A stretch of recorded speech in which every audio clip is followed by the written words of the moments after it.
Mark and Laura Parker seemed to have it all: wealth, a stunning mansion, and two perfect children. But one night, behind the grand gates of their Houston estate, a shocking act of betrayal turned their dream life into a nightmare that would shake the entire community. In a quiet, tree-lined neighborhood on the outskirts of Houston, Texas, the Parker family lived in what many would call the perfect home. Their mansion was a sprawling estate with gleaming marble floors, a private pool, and landscape gardens that looked like something out of a magazine. Mark Parker, the father, had built his reputation over years of hard work in real estate. He was respected, successful, and always impeccably dressed, the kind of man who seemed to have everything under control. His wife Laura complimented him perfectly, or at least that was the image the world saw. Laura was elegant, poised, and social, often attending charity events and community gatherings, always with a smile. To outsiders, their life looked flawless. Their two children, Emily, a lively 10-year-old, and Jacob, who had just turned 8, were the pride of the neighborhood. They rode bicycles down the quiet streets, played in the gardens,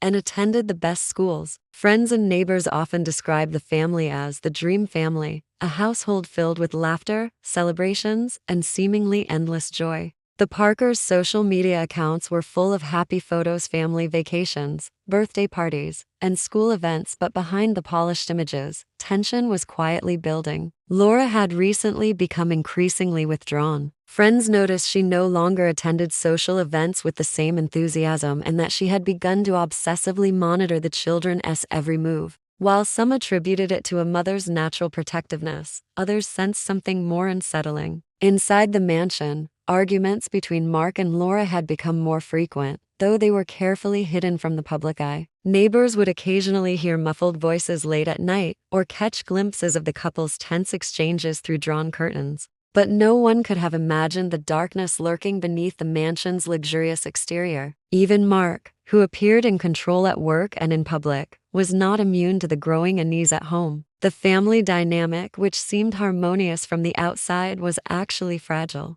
Laura's mood swings and obsessive tendencies were becoming more pronounced, and Mark's own behavior was beginning to show signs of strain. The mansion, once a symbol of wealth and security, was slowly transforming into a silent witness to something far more sinister. The calm, affluent exterior hid secrets that would soon erupt into chaos, leaving the community shocked and the Parker children's lives hanging in the balance. It was a quiet Wednesday evening, the kind where the sun had just dipped below the horizon and the mansion's lights cast a warm glow across the gardens. Inside, the Parker household seemed peaceful, but beneath the surface, tension had been quietly building for weeks. Laura called the children to the indoor swimming pool, a vast space with shimmering water and bright tiles that usually promised fun and laughter. Emily and Jacob, unaware of any danger, ran to their mother, excited for what they thought would be a playful evening. At first, everything seemed normal. The children splashed and played, the water sparkling under the ceiling lights. But soon, subtle signs began to emerge that something was wrong. Laura's movements became more calculated,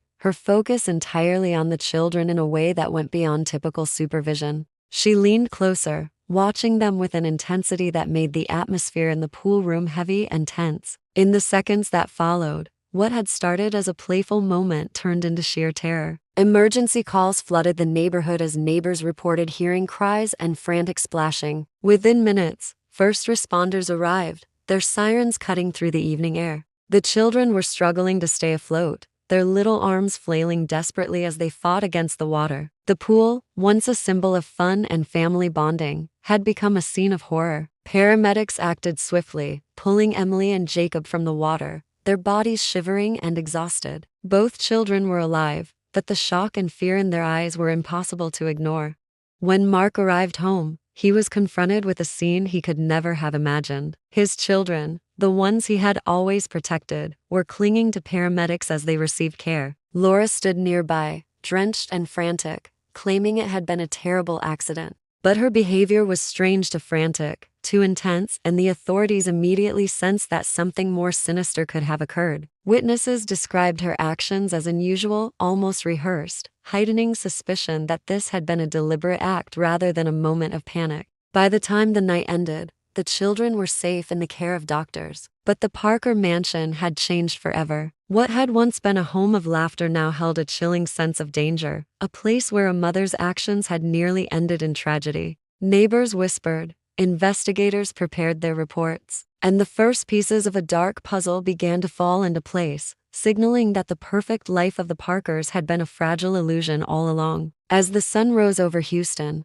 the Parker mansion had become a crime scene. Police moved carefully through the grand hallways, taking photographs and collecting evidence while trying to piece together what had happened. Laura remained in custody, her story of an accident met with growing skepticism. Investigators began to dig into her past, uncovering a history that few in the neighborhood had known. Laura had struggled with anxiety for years, often obsessively controlling aspects of her daily life. Online searches and personal journals revealed an unhealthy preoccupation with her children's safety, but what police found went far beyond ordinary concern. There were notes, carefully hidden, outlining what appeared to be dangerous plans, raising chilling questions about her intentions. Financial records added another layer of intrigue. Large unexplained withdrawals and unusual purchases suggested that Laura might have been planning more than just a moment of panic at the pool. Investigators wondered if there was a motive tied to money or personal gain. Neighbors and friends described seeing tension between Laura and Mark over the past months, with arguments that sometimes seemed heated and desperate. Small details like locked doors, whispered conversations, and Laura pacing at odd hours suddenly took on a much darker significance. Then came the discovery that would shock everyone. Hidden cameras had captured Laura's movements around the mansion before the incident. The footage showed her spending hours near the pool, her behavior deliberate and methodical. She seemed to be practicing, as if preparing for something that was meant to go exactly according to plan.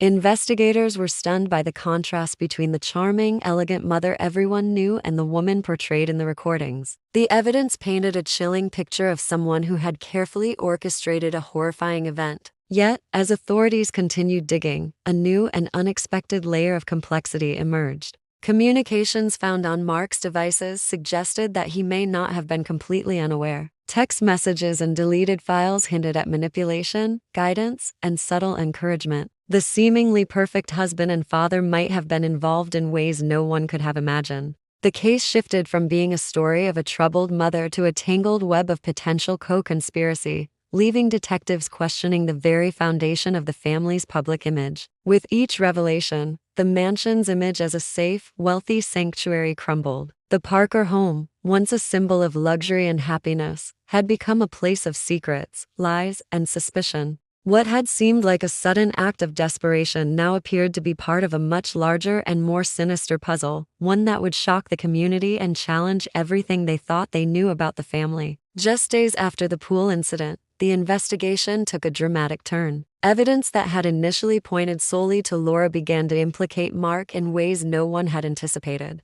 Forensic experts uncovered deleted text messages and hidden files on his phone, revealing conversations that suggested he may have influenced Laura's actions. The messages hinted at manipulation and planning, raising the possibility that Mark had not been the concerned father he appeared to be. Detectives were stunned. What had seemed like a horrifying accident now appeared to involve both parents, a revelation that sent shockwaves through the neighborhood.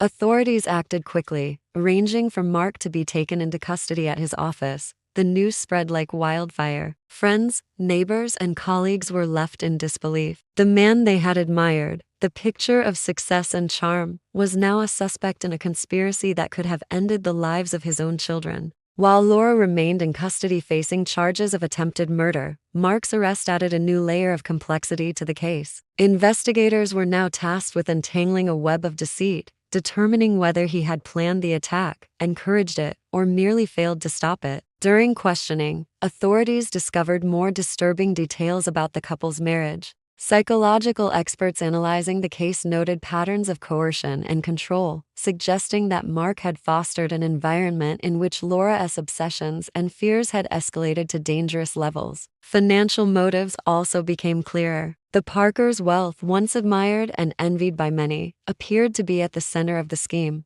Investigators suspected that Mark may have sought to eliminate obstacles to gain full control of the family fortune, a revelation that cast the couple's seemingly perfect life in a chilling new light. Neighbors and friends struggled to reconcile the outwardly charming Mark with the man revealed by investigators. Public opinion shifted rapidly, and the mansion that had once been a symbol of luxury and happiness now stood as a testament to deception and danger. Media outlets covered the story extensively, dubbing it the Texas Mansion Mystery, as questions about the family's secrets dominated headlines. The community was left grappling with the reality that appearances can be deceiving, and that even the most enviable lives may hide unimaginable darkness. As the investigation deepened, the focus turned to the trial, which promised to uncover the full extent of the family's secrets. Evidence, witnesses, and forensic analysis would reveal not only the truth behind the pool incident, but also the disturbing dynamics of a household where control, manipulation, and greed intertwined. The mansion, once a home of comfort, had become a stage for betrayal and suspense, leaving the world to wonder how far the Parker family's darkness truly extended.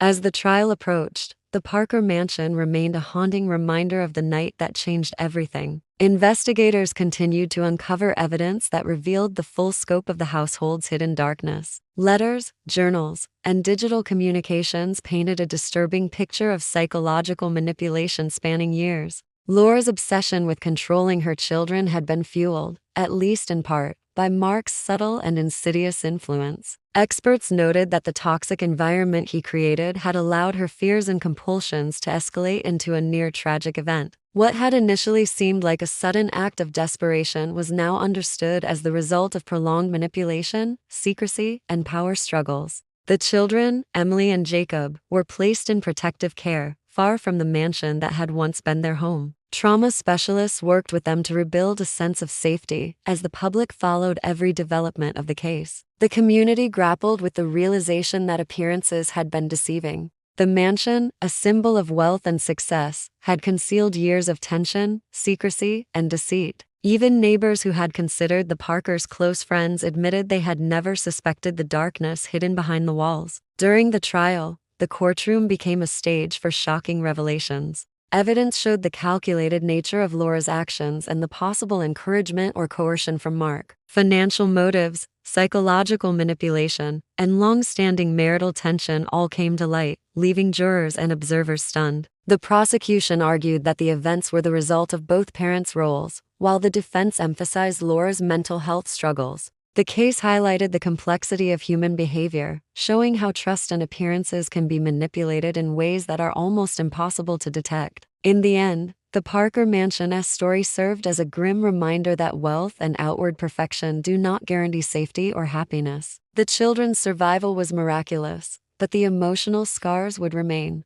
The neighborhood slowly returned to normal, though whispers of the Texas Mansion mystery persisted for years. The trial, convictions, and media coverage ensured that the Parkers' story would be remembered as a chilling example of how hidden motives, manipulation, and obsession can transform a seemingly perfect life into a dangerous and tragic saga. The mansion, once a home of laughter and luxury, now stood empty, its halls echoing with the memory of betrayal and suspense. It became a symbol of the darkness that can exist behind closed doors, a cautionary tale that reminded the world that even the most glamorous lives can conceal shocking secrets, and that sometimes, danger can be closer than anyone ever imagined.